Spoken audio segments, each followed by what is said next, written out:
This is your Junkyard Dog Politics 101, man, and I've just got a thought.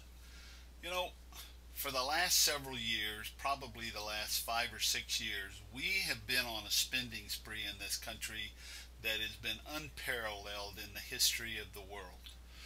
We have bought houses we couldn't afford, we bought cars we didn't need, we bought clothes just because they were on the rack. You can find examples of that by going to the Salvation Army and looking at clothes sitting in there for sale that don't even have the tags off of them. We went out to eat more times than you could mention, driving new restaurants in untold numbers. We spent money on credit cards and drove them through the roof to the point that the credit industry was seeing untold revenues and profits from the amount of credit that was being used. We did everything bigger and better than it's ever been done before. We bought all our luxury crafts that we could. We took trips we shouldn't have taken. We just thought there was no end to the great times, and now the great times have come. We have finally had to wake up.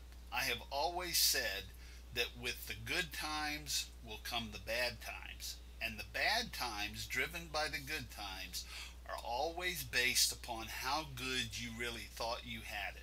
And we thought that we had it so good that we could just go out and spend money and waste money and throw money away and around as much as we wanted to. And now, where do we find ourselves? We find ourselves sitting on a volcano that is about to blow up. You know, we can blame nobody but ourselves, but now we've got to do something to get it in shape. Again, I go back and say the same thing. Credit cards are nothing but a terrorist organization. We need to stop using them and we need to throw them away. We need to pay them off and quit using them completely. But we have got to get ourselves back in shape and realize that we can't spend money like there's no tomorrow. And now the economy is beginning to show the slowdown that we have to take and do at this time so that we can bring everything back into the perfect harmony that it needs to be. It's a shame that so many people are going to suffer during this time, but you know what?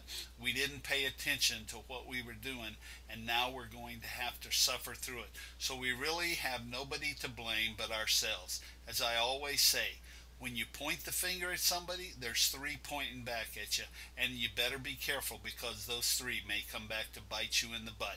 And right now, they are taking a big chunk out of our butt. That's my thoughts. This is your Junkyard Dog Politics 101 man saying I hope you have a great Sunday evening. Bye.